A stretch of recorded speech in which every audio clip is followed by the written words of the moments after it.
For over 20 years, Pixar has been making us cheer and cry from start to finish.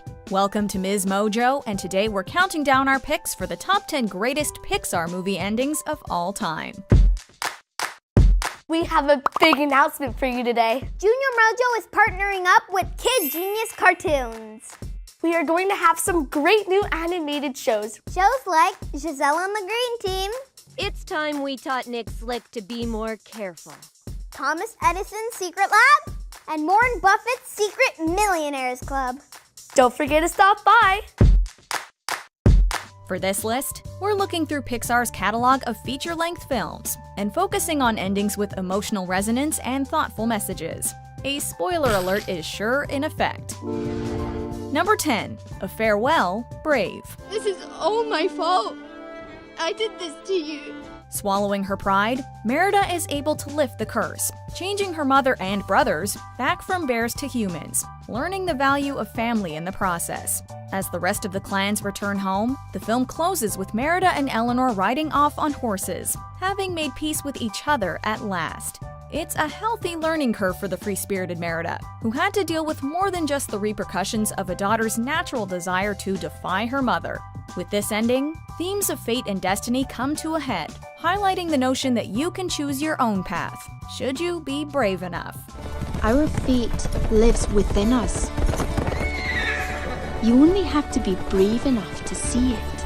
Number 9. Family Reunion, Coco. This was his guitar, right? He used to play it to you? His adventure over, Miguel returns from the afterlife determined to ensure his grandmother Coco remembers her father Hector, so that he may reunite with the Rivera family on the next Day of the Dead.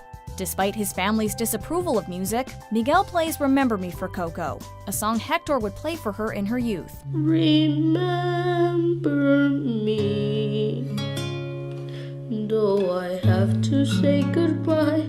It does the trick, and the following year, Miguel plays for his relatives, both living and dead, including Hector, all of whom are proud of him. The ending dots the I's and crosses the T's on a film that celebrates Mexican traditions and delivers a strong message about the bonds of family across time, in life and death.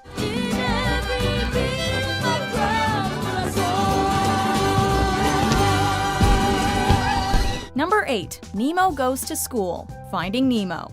I'm so sorry, Nemo. It would have been unforgivable if Nemo was never reunited with his dad. Fortunately, Pixar spilled all of that drama up front at the beginning. Following their reunion, the movie ends as it began, with Marlin seeing Nemo off to school. Time for school! Time for school! Get up, let's go! Only now, he's not as overprotective as he was, having learned, like all parents, that children must be allowed the freedom to live their lives. Dory joins Marlin in saying goodbye, having selflessly helped him find his family, a favor Marlin returns in the sequel. The pride in Marlin's eyes in those final seconds is enough to bring on an ocean of happy tears. Bye, son. Number 7. Lightning Learns Humility, Cars. Go! Self-centered Lightning McQueen concerns himself only with winning, preparing himself for a championship race for most of the film. Victory is within grasp, until one of the racers crashes violently, and we see just how much Lightning has learned from his experiences in Radiator Springs, as he gives up first and second place to ensure the wrecked racer crosses the finish line. What are you doing, kid? I think the king should finish his last race. It's a touching moment that demonstrates how true victory is achieved by putting others before yourself, embracing dignity, and offering respect. Lightning is hailed by the crowd regardless, and offered the coveted Dino co-sponsorship, which he humbly turns down in favor of his rusty but loyal friends. Aw shucks. Thank you, Mr. Tex, but these Rust-eze guys over there gave me my big break. Number 6. Sparks Fly, Wall-E. Wall-E. The things we do for love. Upon their return to Earth, Eve works frantically to fix the broken Wall-E.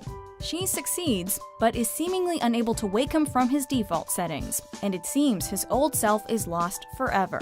But with a spark-charged kiss, he reanimates, allowing a heartfelt reunion between the two robot leads. Eve? Wall-E? After chasing her across space, Wall-E finally gets the girl. The movie champions undying love and resilience, and ends with humans teaching future generations the importance of plant life. and the credits roll over beautiful art depicting their work towards an eco-friendly future. You kids are gonna grow all kinds of plants. Vegetable plants, pizza plants. Number 5. Ego's Review, Ratatouille.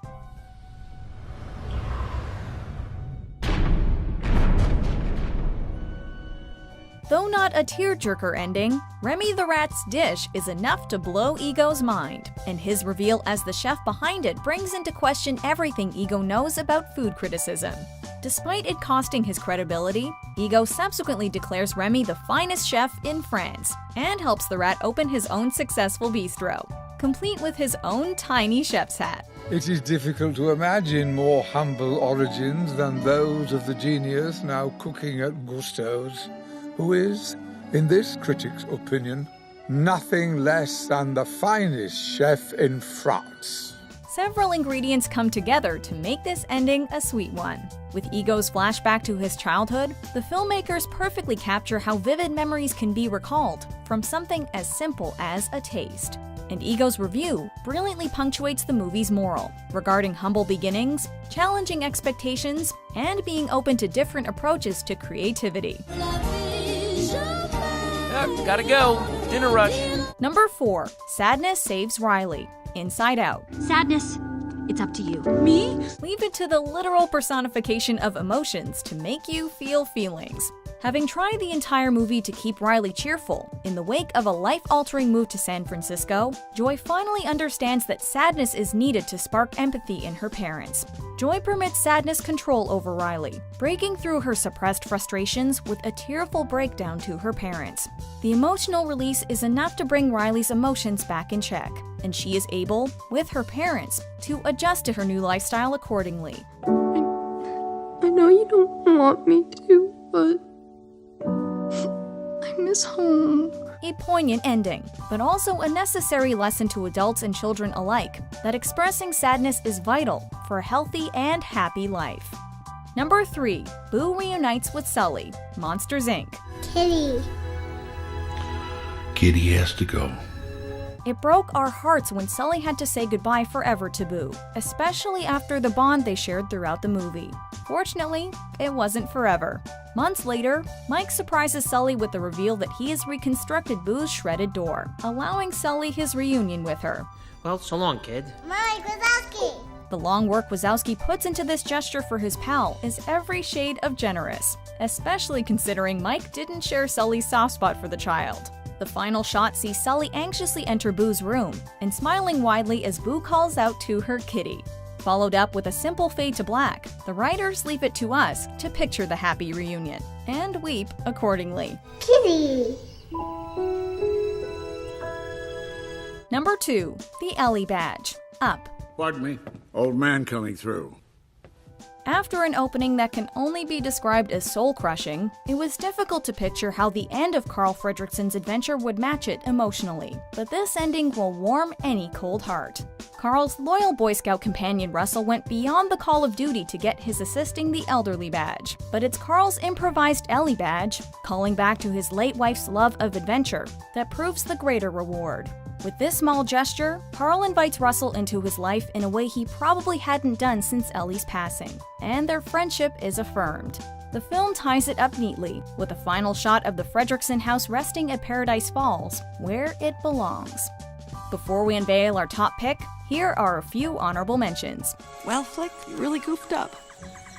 Thanks. Yeah, you too.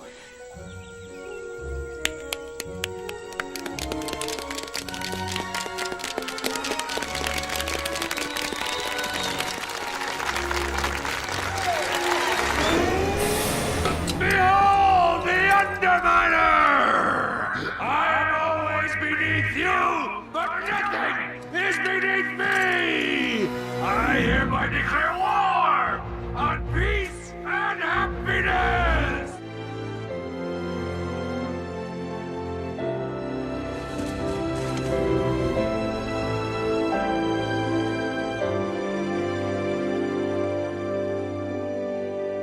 Number 1. So Long Partner, Toy Story 3. Now, you gotta promise to take good care of these guys.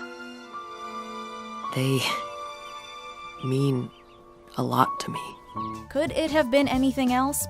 After tackling themes of abandonment, growth, and mortality, the third chapter in the Toy Story saga ends with Andy leaving for college and bequeathing his beloved playthings to young Bonnie, playing with them one final time before driving away into the horizon. This is Jessie, the roughest, toughest cowgirl in the whole West. Woody's final words to his owner are the very definition of bittersweet, as it sinks in that a 15-year chapter in these characters' lives is closing, while another one might just be opening. This scene takes on special meaning considering much of the film's viewership was made up of children who saw the first Toy Story and became, like Andy, all grown up. So long, partner. Do you agree with our picks? Check out these other great clips from Ms. Mojo and be sure to subscribe and ring the bell to be notified about our latest videos.